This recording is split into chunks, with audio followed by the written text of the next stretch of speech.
Subscribe now and press the bell icon. Never miss an update.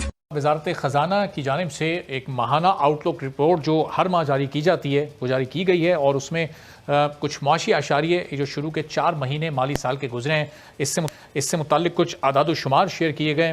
ज़रा आपसे भी वो आदाद शुमार शेयर करते हैं कि अब तक जो ये 4 महीने गुजरे हैं इसमें जो रेमिटेंसेस पाकिस्तान में आई हैं वो 10.6 अरब डॉलर की रिकॉर्ड की गई हैं, जबकि इम्पोर्ट और एक्सपोर्ट जो कि ज़ाहिर किसी भी मईशत में बड़ी इंपॉर्टेंस रखता है, रीढ़ की हड्डी की हैसियत रखता है, उससे मुताल्लिक अगर इसके आदाद शुमार आपसे शेयर करें तो मुल्क की एक्सपोर्ट में 32 इजाफा हुआ है इन 4 माह में और अब ये 9.7 अरब डॉलर तक पहुंच गई हैं।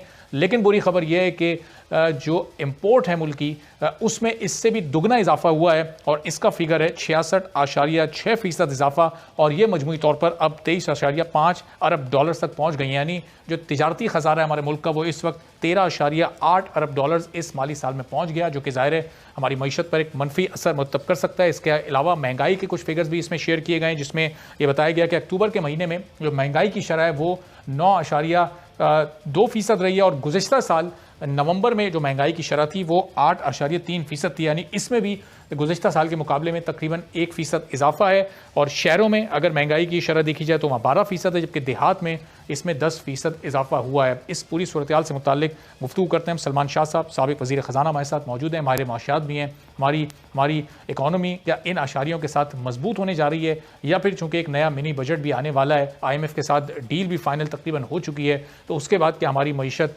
मज़ीद अबतरी की तरफ जा सकती है और एक आम आदमी पर मज़ीद बोझ पड़ सकता है? बहुत शुक्रिया सलमान साहब, प्रोग्राम के लिए आपने वक्त निकाला। ये जो ट्रेड डेफिसिट हम देख रहे हैं ये इन 4 माह में ये 13.8 अरब डॉलर तक पहुँच गया। सलमान साहब, जब तक कि हमारा इम्पोर्ट बिल कम नहीं होगा, एक्सपोर्ट्स बढ़ेंगी नहीं, तो क्या हमारी मईशत एक मजबूत मईशत कहला सकेगी? सलमान साहब देखिए, ये बहुत ही एक कलीदी सवाल है, क्योंकि हमारी इकॉनमी जो है जब भी थोड़ी सी भी ग्रोथ करना शुरू करती है तो हमारा इंपोर्ट बिल बहुत ज़्यादा बढ़ जाता है और उसकी एक जो सेंट्रल रीज़न है या जो जिसको आप कह सकते हैं जिसकी रूट कॉज है वो हमारी एनर्जी सेक्टर है, क्योंकि एनर्जी हमारी इतनी इम्पोर्टेड है और सब के सब उसमें कोला हो, ऑयल है, गैस है, ये तमाम चीज़ें जो हैं इम्पोर्टेड हैं और जब भी इंटरनेशनल प्राइस ऊपर जाती है तो हमें मुसीबत पड़ जाती है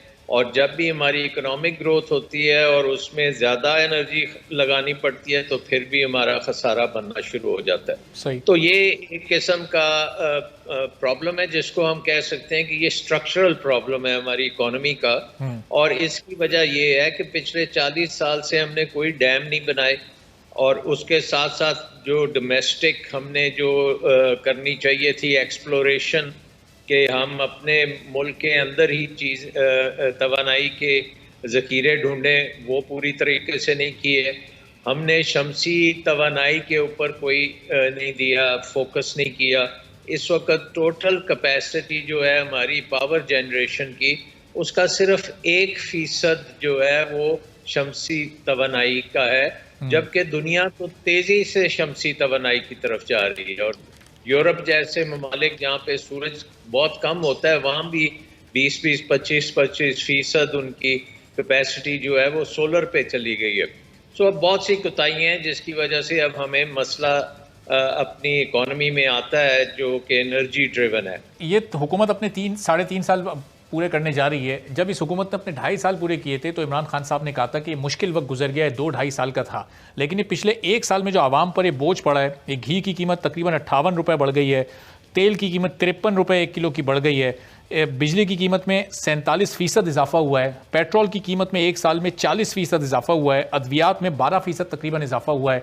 तो ये इस इजाफे ने तो एक आम आदमी की कमर तोड़ दी है। ये मुश्किल वक्त एक आम आदमी पर ये कब तक बरकरार रहेगा, कब हम इससे निकल सकेंगे और क्या क्या उसके लिए करना होगा?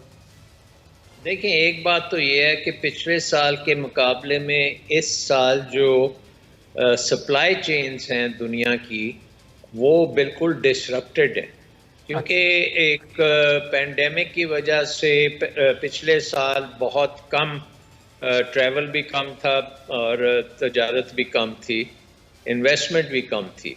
लेकिन जब ये पिछला पेंडेमिक कुछ काबू में आया और दुनिया की इकोनॉमीज खुलनी शुरू हुई तो उससे शॉर्टेजेस क्रिएट होनी शुरू हुई और हमने देखा कि ट्रांसपोर्ट और लॉजिस्टिक में शिप्स के किराए जो हैं वो भी 2-3 गुना बढ़ गए, मिलते ही नहीं है। अमेरिका में भी इन्फ्लेशन उसी की वजह से है, यूरोप में भी inflation all time high inflation है। सो पिछले साल में और इस साल में तो ये एक इंटरनेशनल इम्पैक्ट है जिसको आप कह सकते हैं कि एक एक्सटर्नल आपको शॉक मिला है आपकी इकोनॉमी को, और उससे निपटने के लिए दो चीज़ें चाहिए थी। एक ये हमें चाहिए था कि हमारे पास इतने ज़्यादा रिजर्व्स होते, कम अज़ कम हमारी इंपोर्ट बिल से के मुकाबले में 6 महीने के रिजर्व्स होने चाहिए।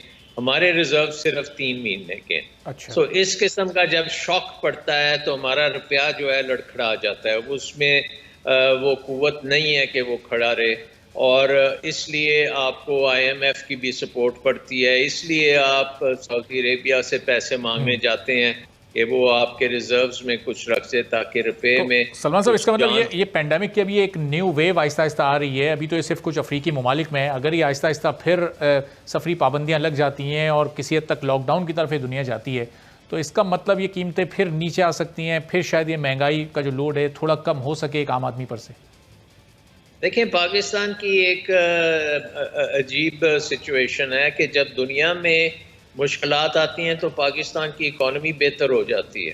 अच्छा। और इसमें उसकी वजह ये है कि तेल की कीमतें सस्ती हो जाती हैं। देखें, इस दफ़ा $85 पे गई और ये नई वेव आई है जो ओमिक्रॉन है, इसकी वजह से वो $75 पे आ गई, 85 से 75। तो ये और नीचे 2 रोज पहले और नीचे गई थी, ये 1-2 रोज में इसने फिर थोड़ा कवर किया है, 70 तक भी चली गई थी। अभी भी अनसर्टिनिटी बहुत ज्यादा है, अभी भी ये नहीं कहा जा सकता कि ये वापस 85 पे चले जाएगी, हो सकता है ये 65 पे भी जा सकती है। अच्छा। सो हमने देखना है कि अगर तो हमें अगले 3-4 माह मिल जाते हैं, कीमत एनर्जी की जरा नीचे आ जाती है तो हम संभल जाएंगे। अच्छा। लेकिन इसके साथ साथ हमें बहुत ज्यादा रिफॉर्म्स करने की जरूरत है, और वो पहले जो मैंने इंडिकेट ही की है कि एनर्जी सेक्टर को हमें टोटली रिफॉर्म करना पड़ेगा और बड़ी तेज़ी से करना पड़ेगा, और बड़ी तेज़ी से हमें शमसी तवानाई को इंडक्ट करना पड़ेगा, और अगले 6 महीने में ये आ जानी चाहिए शमसी तवानाई।